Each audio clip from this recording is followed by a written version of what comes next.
My name is Mercedes Malone. As you watch this short slice, please keep two things in your mind. All the places, the events, the sounds, the people, the pictures in this film happen in the one place, Hibernian House.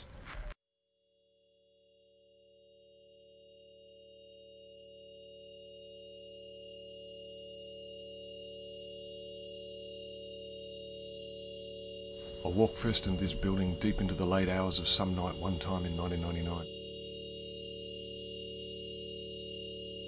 The air thick with pre-millennium tension, I plunged into a timeless world of light and shadow.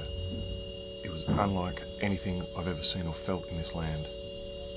Caught in a romance for a building that looked like a living film set. That's my alter ego rendered in celluloid, wandering through this decrepit paradise. It was then that we discovered the Hibernian Friendly Society dentist. An abandoned space, a figment of a dream. A year and a half later, with two old high school buddies, Jammer and the Dangler, we began to convert this delinquent, junky skeleton.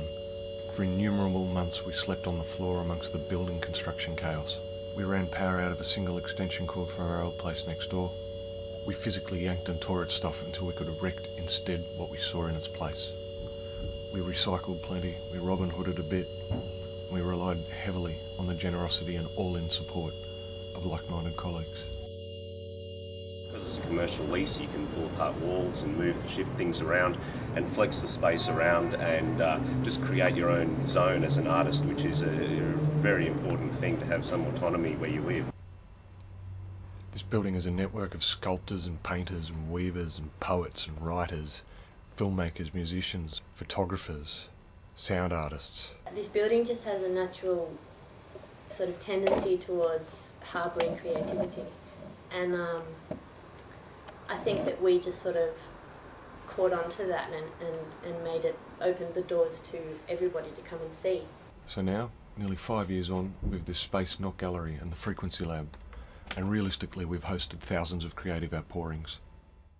The inspiration behind Not Gallery and the Frequency Lab was a lack of space in Sydney in the late 90s to perform music, to show your works. The building is nestled amongst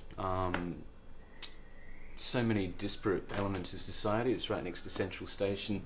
There's a whole lot of rag trade, there's a lot of designers, there's a lot of architects and musicians. There's this crazy coming together of energies in the area, and I think for a lot of artists and musicians that's incredibly inspiring or invigorating or stimulating. There's a natural magic of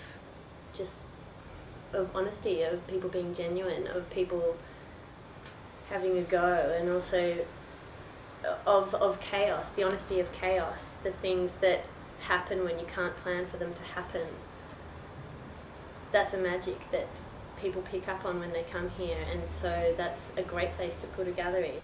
Unlike a lot of other galleries out there, it's quite a warm and inviting, homely kind of environment, so when people come into the space, be they artists or musicians or performers or just audience members and viewers, they tend to feel welcome. And so they feel relaxed enough to look at things that people have made in a not so judgmental spotlight, and also just in a very casual way, in a human way. Not Gallery is one of the last remaining warehouse spaces, warehouse galleries and performance spaces in Sydney. There have been many of them over the years in Surry Hills in the inner city. The building exists in a nice little loophole where it's just prohibitively expensive to try and renovate it to any respectful standard, and yet it's still quite livable. And just in the last 5-10 years, with the sweep of gentrification and beautification of the city of Sydney, we've seen most of them converted into apartments. So I guess in a way it's one of the last bastions of creative bohemia. Around me this building's crumbling, and everywhere like-minded people, artists and creatives with initiatives and spaces for themselves and for others, are being closed down. And I'd love to tell you more, but the allotted time's over, and anyway, the story's still being written.